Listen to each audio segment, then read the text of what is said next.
मेरा नाम है स्वाति और मैं एक आर्टिस्ट हूँ। आप सभी का मेरे इस चैनल ब्लैंक कैनवास में स्वागत है।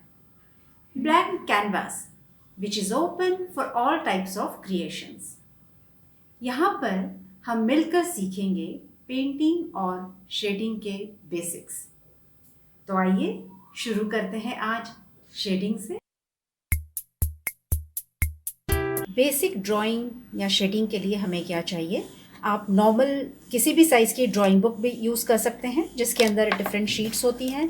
अदरवाइज़ ये ड्राइंग बोर्ड आता है जो डिफरेंट साइज़ेस का आता है। मेरे पास A3 साइज़ का है, उसके ऊपर A3 साइज़ की शीट लगी हुई है। और ये डिफरेंट पेंसिल्स हैं HB, 2B, 4B, 6B, 8B, eraser, sharpener, scale से बंद कर सकते हैं, या इस तरह की पिन्स आती हैं जिसे आप इस तरह से लगा दूसरी साइड से लगाने के बाद में यहाँ से इधर ये इस तरह से फर्म हो जाती है। तो चलिए शुरू करते हैं। सबसे पहले हम इस अपनी ड्राइंग शीट पर एक बॉर्डर बना लेंगे। 1 इंच के डिस्टेंस पर आप देख रहे हैं ये लाइन को मैं ड्राइंग शीट की एज से अलाइन करती हूँ और ये 0 है अगर तो 0 to 1 1 इंच। अगर आप 1 से रख रहे हैं तो ऑब्वियसली 2 पर आप डॉट लगाएंगे, मार्क करेंगे। तो 0 से रख कर मैं यहाँ पर 1 पे डॉट लगा रही हूँ, ठीक है। और इसी तरह इस शीट के एंड में यहाँ पर अगर आप देख सकते हैं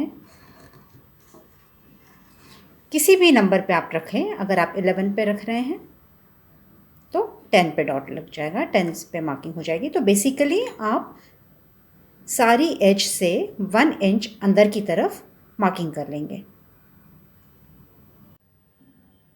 हमने इस वाली बॉर्डर से जो मार्किंग की थी उसे हम जॉइन कर लेंगे। तो ये हमारी हॉरिजॉन्टल बॉर्डर रेडी। और इसी तरह इस वाली एज से जो मार्किंग की थी ऊपर और नीचे उसे हम जॉइन कर लेंगे। तो हमारी लेफ़्ट एज की बॉर्डर रेडी हो जाएगी, जो मैं आपको ड्रॉ करके बता रही हूँ।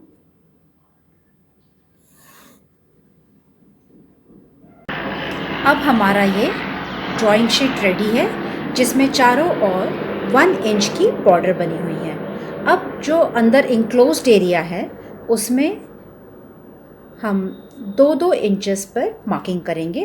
अब क्योंकि इसे 1 से अलाइन किया है, ये हॉरिजॉन्टल लाइन को स्केल की एज ठीक उसके ऊपर रखते हुए 1 से अलाइन किया है, तो 1 2 3 दैट वुड बी 2 इंचेस। तो 3 पर मैंने किया है। उसके बाद 1/2 इंच का गैप छोड़ते हुए यहाँ पर एक मार्किंग। सो 2 इंच पर मार्किंग हो गई, फिर 1/2 इंच का गैप छोड़ दिया और इस 1/2 इंच से हम फिर से 2 इंचेस की मार्किंग करेंगे। क्योंकि ये 3.5 से शुरू हुआ है तो 3.5 to 4.5 1 inch, 4.5 to 5.5 2 inches, right.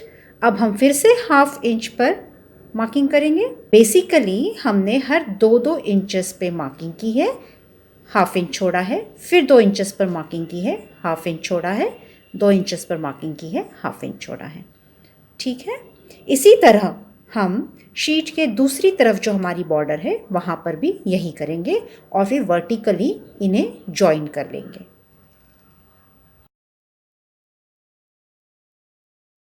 तो अब ये हमारी ड्राइंग शीट कुछ इस तरह से नज़र आएगी। अब आप देख सकते हैं इस वर्टिकल एजेस पर भी पहले 2 इंचेस पे मार्किंग, फिर 1/2 इंच छोड़ा है, फिर 2 इंचेस पर मार्किंग, फिर 1/2 इंच के बाद फिर 2 इंचेस पर मार्किंग, और इसी तरह लेफ्ट साइड पे भी किया है।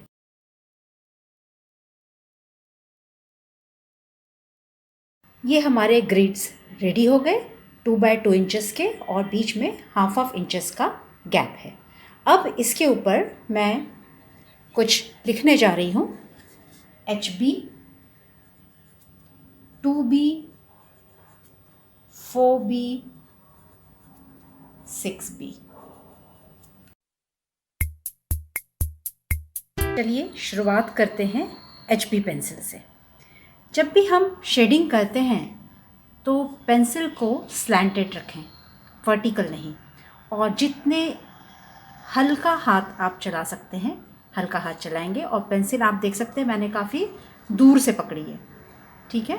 अब हम लेफ़्ट से शुरू करेंगे और हल्के हल्के हाथों से लेफ़्ट टू राइट मूवमेंट शुरू करेंगे और नीचे की तरफ आएंगे।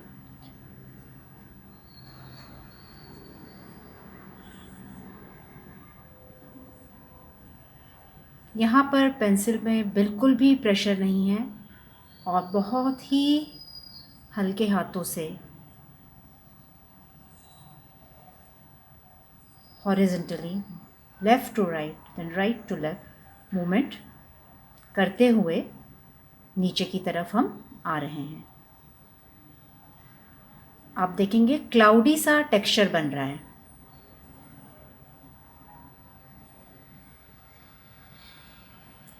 हमारी कोशिश ये है कि एक जैसा रंग आए।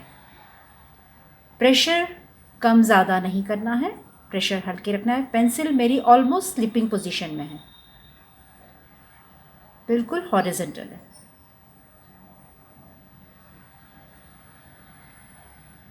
इस तरीके से इतने हल्के हाथों से हमने ऊपर से लेके नीचे तक मूवमेंट करते हुए इस पूरे स्क्वायर को बिल्कुल लाइट तरीके से भरा है।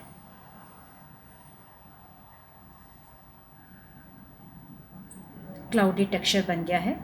अब इसी शेड को हम डार्क कर सकते हैं दो तरीक़ों से। एक होता है ओवरलैपिंग और एक होता है प्रेशर बढ़ा के करना। अब दोनों ही तरीक़ों से इस शेड को डार्क कैसे किया ये देखने के लिए हम नेक्स्ट स्क्वायर में शेडिंग करेंगे, जिससे हमारे लिए कंपैरिजन करना आसान रहेगा। तो पहले मैं नेक्स्ट स्क्वायर में ठीक इसी तरीके से लाइट कर लेती हूँ। अभी आप देख रहे हैं सेकंड स्क्वायर में भी हॉरिजॉन्टली पेंसिल को ऑलमोस्ट स्लीपिंग पोजीशन में रखकर लेफ़्ट टू राइट मूवमेंट देकर इसी तरीके से शेडिंग कर ली गई है। अब इसे हम डार्क कैसे करेंगे, तो दो तरीके हैं।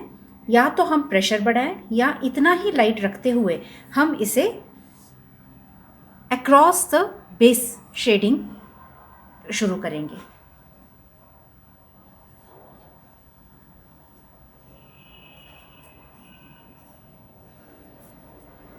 तो ये शेड अब इससे थोड़ा डार्कर है। अब इसी शेड को और भी डार्क करने के लिए मैं थोड़ा सा प्रेशर इंक्रीज करके इसे डार्क करूँगी। देखिए पेंसिल एचबी ही है, राइट, लेकिन हमने ओवरलैपिंग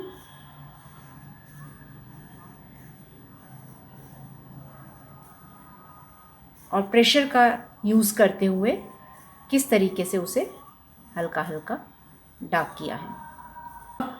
इसे इस तरीके से भी शेडिंग की जा सकती है डायगोनली।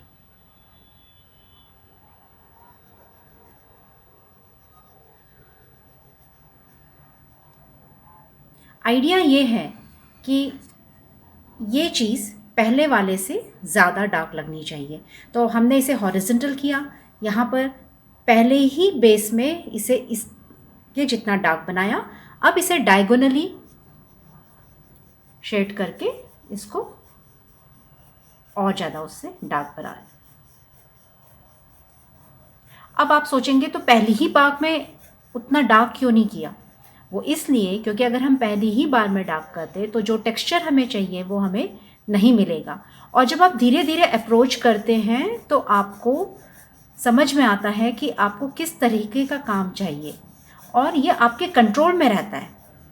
एचबी के कॉलम में हॉरिजॉन्टली पेंसिल को रखते हुए लेफ़्ट टू राइट स्ट्रोक्स देते हुए लाइट, सेकेंड लेयर देकर इतना डार्क, थर्ड लेयर देकर इतना डार्क। अब ये जो नेक्स्ट स्क्वायर है इसमें मैंने एग्जैक्टली उतनी ही लेयर्स दी है। अब इसे मैं कैसे और डार्क बनाती हूँ, कम ऑन लेट अस सी।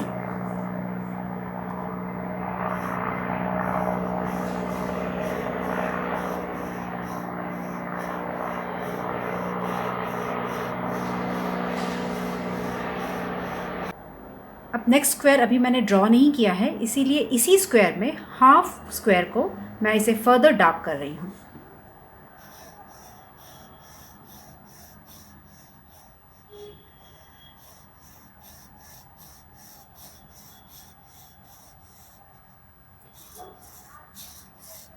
इस पूरी प्रोसेस में मैंने कहीं पर भी पेंसिल का प्रेशर नहीं बढ़ाया है, सिर्फ ओवरलैपिंग से। अब आप देख सकते हैं कि इससे एक बहुत ही खूबसूरत टेक्सचर भी निर्माण होता है।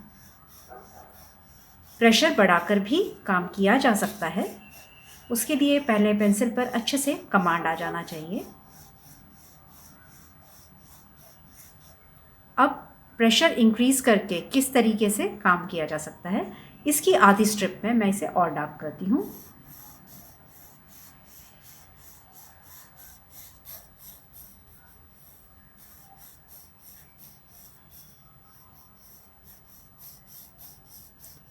प्रेशर इंक्रीज करने से शेडिंग से ज़्यादा लाइंस फॉर्मेशन की इशू रहती है।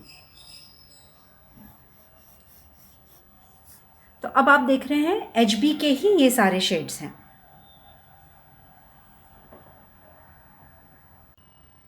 ये है 2B पेंसिल, अगर आप फोकस में देख पा रहे हैं, ये देखिए। अब इस 2B पेंसिल से हम 2B वाले कॉलम में काम शुरू करेंगे।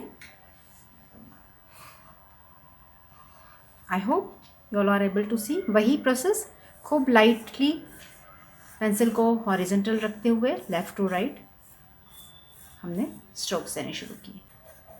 तो बेसिकली ये आप जब करते हैं तो आप काफ़ी सारी चीज़ें सीखते हैं। आप पेंसिल पर अपना कमांड सीखते हैं, आप ये सीखते हैं कि किस तरह से एक ही पेंसिल से शेड वेरिएशन ओवरलैपिंग के थ्रू किया जा सकता है, प्रेशर इंक्रीज करके भी किया जा सकता है, और किस तरह जैसे जैसे हम पेंसिल की ग्रेड्स बढ़ाते जाते हैं तो इसका सिंगल शेड इसके डबल शेड से मैच कर रहा है, इसका डबल शेड इसके थर्ड शेड से मैच कर रहा है, क्योंकि पेंसिल की डार्कनेस बढ़ रही